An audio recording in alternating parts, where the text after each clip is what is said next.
Welcome to Our Girl Relationships. On this channel, we discuss day-to-day problems people face in their lives. Let's start with the video. I have read many overwhelming stories about mother-in-laws. Still, I said to myself they are far-fetched. We are a reflection of one of our parents or both. And if my fiance is such a sweetheart, his parents must be angels. Little did I know I was incredibly wrong. I had just moved to North Carolina for a job as a dentist. I got an unusual invite from a colleague for a church program. I'm not much of a churchgoer, even though I'm Christian. I decided to attend this church service during the Christmas holiday in 2014. This day marked a turning point in my life. This was where I met my husband, Philip, and we exchanged pleasantries and got talking. We only spoke for a little over 40 minutes, but it seemed we had known each other for years. Philip and I became friends soon after our first encounter, got into a relationship, and eventually got engaged a year and 6 months later. My nightmare all started on a cold winter day when I met my mother-in-law for the first time. Here's a little backstory. My husband was born and bred in North Carolina. He obtained his degree in finance and became an investment banker. Philip is the first child and only male, and he was born into a family of 6. However, Philip told me that my mother-in-law was married to his dad, Mark, for 12 years before they finally conceived. This put a strain on their marriage. Even though I don't have all the details, my mother-in-law began struggling with depression and anxiety as a result. Like anyone else, I was excited and nervous about meeting my mother-in-law. I had heard so much about her from Philip, my fiance, and he mentioned that they shared a tight bond. I never spoke to her over the phone when they spoke while we were together. My husband tried to make us talk, but mother-in-law was always quick to brush him off, saying we would have enough time to catch up. I was born into a family of 4. Unfortunately, my mom had me out of wedlock and got married to my stepdad when I was 4 years old. To be honest, being married now, I can only understand the stress this can put on everyone. After almost 2 years of dating during this summer, my husband and I got married. Before our marriage, I barely knew his family, which was also due to my profession and the number of hours I worked. However, Philip and I spent most of our Thanksgiving, summer, and Christmas holidays together. When we fixed our wedding date, I introduced him to my family in New York City. We had our wedding in New York City in June 2016. It was a small, intimate wedding, yet the most joyful day of my life, as we both had families and friends support us all the way. My husband and I struggled to get pregnant in the first 3 years of our marriage. My mother-in-law lost her husband shortly before I got pregnant in the early weeks of March 2019. This made us create a tight bond with one another and never really had any of our folks spend time with us except during Thanksgiving. When we confirmed that we were 6 weeks pregnant and we were expecting a male child, we broke the news to my family. My mother was so happy with the news, as she had just my sister and me. So having a male as her first grandchild, she expressed, was the best thing that happened to her at an old age. My husband also informed his mom, and we agreed with my mother-in-law that she would move into our house, as this would also be her first grandchild. My mother-in-law moved into our home just in time as we planned. In the first few weeks, it was a cordial relationship as we shared and talked about many memories. She shared stories about my husband's childhood with me and made fun of him. Though I noticed my mother-in-law didn't assist me with house chores as I imagined she would. Often, I would come back from work and find out dinner needed to be made, which I felt was strange. I passively mentioned this to my husband, but he said maybe she's still trying to adjust to our way of living, and she also may not want to be too forward. We went on peacefully until a fateful day in my second trimester, when my husband and I had arranged to host our neighbor and a few friends over for lunch on a Sunday when I was off duty. I struggled to do many things during this stage of my pregnancy. However, I had no option as my mother-in-law barely assisted me in the kitchen or any other chores. For instance, laundry and grocery shopping. Her excuse for not helping with chores was that she suffered leg pains if she stood for too long. I made 2 main dishes as well as some snacks for our guests. We all sat at the table for lunch, and 30 minutes into our meal, I noticed my mother-in-law hadn't touched her food. I beckoned at her and asked why she wasn't eating. She said, "Your foods are always very salty and too spicy for me." Before I could offer an apology, she made a rather dramatic, loud, and long wheeze, pushed the plate away, and excused herself from the table. All through the time we sat at the table, I struggled to smile at everyone. The day remains one of the most embarrassing days of my life. I went to bed that day feeling miserable and wondering why we never got along.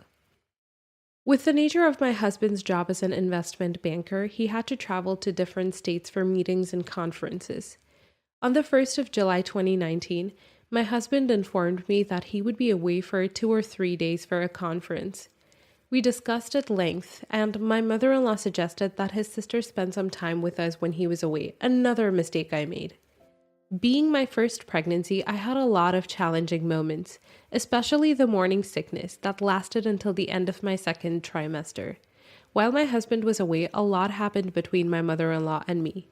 One such incident was that I had a dental surgery with a client and called my sister-in-law Beatrice to inform her of my late return. To my greatest surprise, on getting home, I kept ringing the doorbell and there was no response. I had to call Philip, and how he was able to get to speak with them on the phone is still a mystery to me, as I had called both my mother-in-law and sister-in-law for over an hour on the phone and got no response. I still got no explanation or apology for being locked out of my own home from neither my mother-in-law nor my sister-in-law. Philip returned and I was happy, as Beatrice had no option but to return to her house since her brother was back.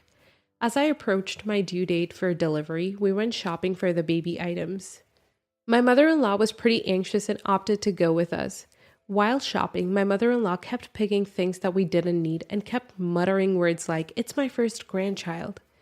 I need to give him all the good things." I noticed right after this, she kept making a lot of financial demands. I was displeased, as this payment would be made from my husband's card, knowing our financial status as we were financing a mortgage at the time. On the day of my baby shower, my mother-in-law told me to my face that she wasn't going to assist me in babysitting as she couldn't stand me anymore. She said she started hating the moment she moved into our home. She carelessly referred to the day I had called Philip when I couldn't get into the house. She said Beatrice, my sister-in-law, and I intentionally locked the door from inside and pretended to be asleep. I unwrapped the gifts we received with tears in my eyes, wondering where I went wrong with her. I fell into labor in December of that year. While I was in discomfort, my mother-in-law kept saying I was exaggerating and that I was also disturbing the neighborhood with my loud noise, so insensitive of a mother who has children. I gave birth to our wonderful son and we named him Jesse. He came out with beautiful blue eyes. When I returned home from the hospital, I went on my knees to plead with her to forgive me if I had ever wronged her, and she smirked, saying, "Okay." The hatred continued from her end, and I had to call on my mother from New York City to come assist me.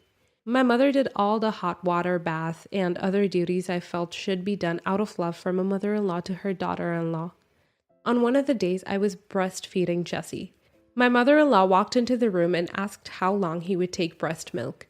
I told her I was putting him on exclusive, only breast milk for 4 months.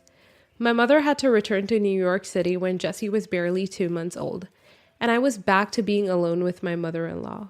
I noticed some positive changes with her. She started to assist with carrying Jesse, changing his diapers, staying up late with me most of the nights, but would only hand him over to me when it was time to feed him.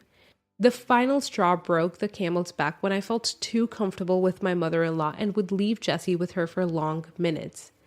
On this day, I had to do some grocery shopping, and she agreed to babysit Jesse for me till I got back. 2 hours later, after I got back, my baby was still asleep, and it was pretty strange. I asked how many times he took the breast milk I had pumped into bottles for him. My mother-in-law smirked and said she threw the milk away and made the formula I was given at the hospital when I put it to bed. I felt awful and insulted, because she had no right to go against my wish, knowing my stand not to give the baby any formula. I said I had enough and wasn't sure the next thing she would do. I called my husband and told him all his mother had done. I asked him to kick her out of the house before I lose my child. My husband let her go, and my relationship with my mother-in-law went sour from that day. Next story. My husband, 41 male, and I, 36 female, are in dispute. He thinks I'm being selfish, and I'm mad he is being dismissive of my boundaries. His best friend, 33 male, let's call him Todd, wants to invite a girl, mid-20s I think, from another town, and wants this girl to stay at our house for 4 nights. Todd would also stay with us during this time. Unclear if they would stay in the same room or separate rooms. Todd lives with his parents and stays at our house 1 or 2 nights a month. The girl is in business with Todd, but also Todd may want to date her. Hard to know because Todd has never talked to me about this girl. I know nothing about her other than what I just shared. I explained to my husband that I do not feel comfortable having a stranger staying at my house for that length of time. I work from home and don't like the idea of having a stranger in my home while I'm trying to work. We have 2 dogs, no kids, one of whom can be a loose cannon with people he doesn't know. My husband works outside of the home, so the responsibility to monitor the dogs and be a good host would fall on me during 2 of my working days. I also worry that Todd will get the idea that anytime he wants to have sexy times with a girl, that he can just bring her to our house. Husbands see that as a problem. I think Todd is old enough and successful enough to get a place of his own and should do that if he wants to have a place to bring girls back to. My husband hates to say no to Todd. Todd is an official brother in his family and wants to be the kind of house that would take anyone in. I get that we have plenty of space, and to husband being around new people is not a big deal.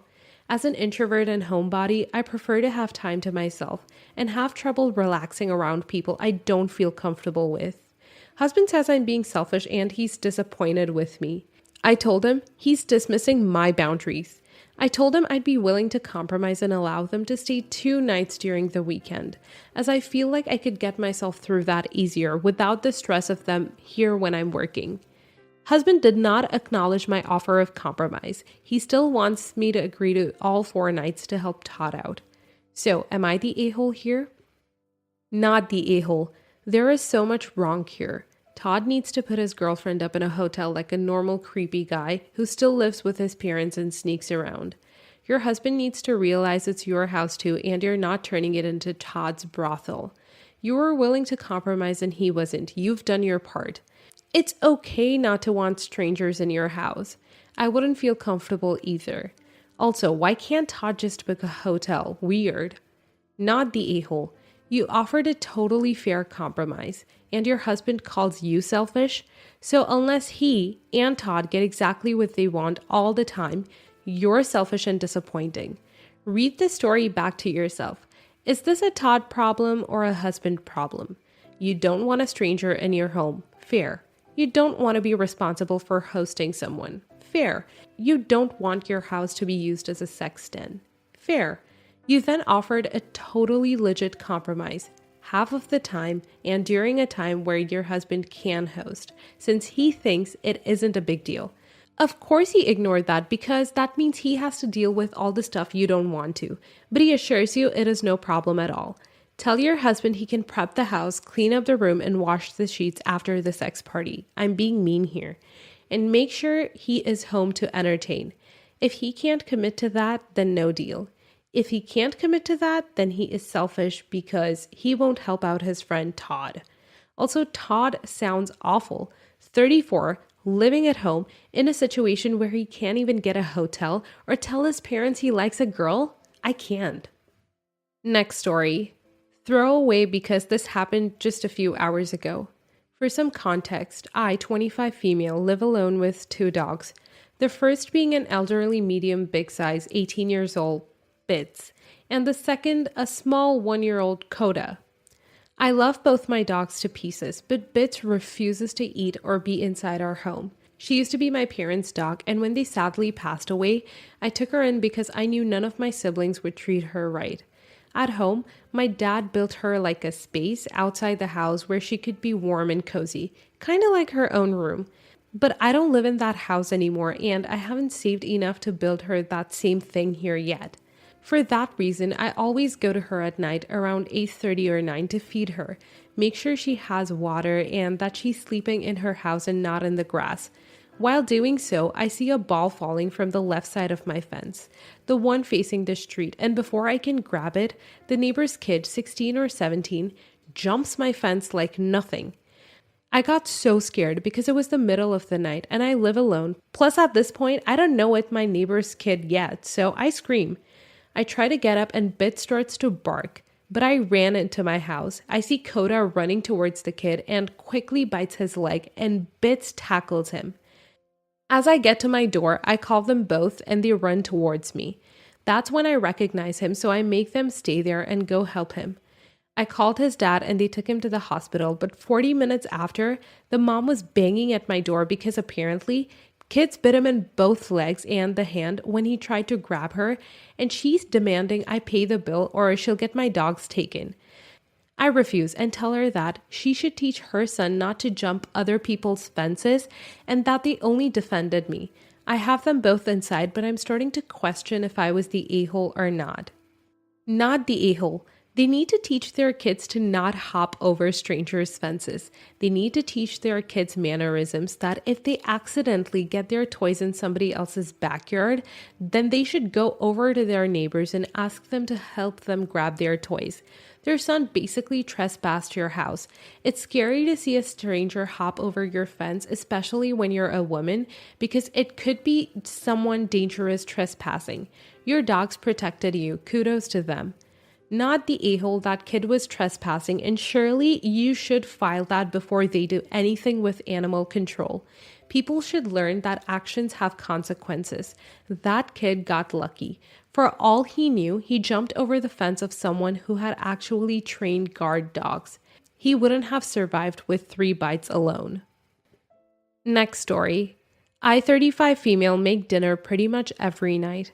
I recently took a break from working after having a baby. I stay home with her while my husband, 38 male, works. He gets home usually around 8:30 p.m. If he's running late or if the kids need to eat earlier, we have 2 others, I'll put his dinner in Tupperware and refrigerate it. Tonight he texted me while I was making dinner that he had to run to the store for work supply. I guess that they didn't have it and he had to run to several others. I had put his dinner on the counter thinking he wouldn't be super late and went to the bedroom to feed the baby. Well, he stormed into the bedroom at 10:30 p.m. where both me and the baby were sleeping and asked if I had left the chicken on the counter for 2 hours. I didn't know what time it was, but said it should be fine. He told me he wasn't eating food that had been sitting out for 2 hours, that this was a great way to end a 9-hour day, and then scraped it into the trash. I told him he was being an a-hole and not to take this bad day out on me, and that if he was going to treat me this way, he could make his own dinner from now on. He said he will pick it up on his way home and that it will be warm. Am I the a-hole because I'm not making him dinner again after that? Update. I went out to the kitchen to get a drink and saw he actually didn't throw the food out. He left it on the counter and went to bed in another room. I went in there and asked if he wanted me to throw it out. We have battled an ant infestation for weeks, and he told me to get out. I reiterated he needed to stop taking his bad day out on me, and he told me to get out again. Not the a-hole, he's being massively unreasonable about this. So the dinner isn't warm. That's why we have microwave ovens. So he's had a hard day. Does he think you and your 3 kids, including a new baby, spent the entire day in a field blowing seeds off of dandelions? I'd never make him dinner again. F no. How dare he throw away food? My family of Mexicans would be so mad. They leave food out for a night and it's still fine. Cooked chicken doesn't go bad that fast. How petty of him. Until he grows up, I don't think you're in the wrong at all for not wanting to cook for him. I'm sorry you had to go through that. I would have aided. Not the a-hole. You are his partner, not his servant. You put in the work to make him his dinner, and instead of being appreciative that he had a meal waiting for him, he complains because he couldn't even be bothered to microwave the damn thing. If he doesn't come to his senses and apologize, you are definitely not the a-hole for refusing to do anything for him until he learns to stop taking you for granted.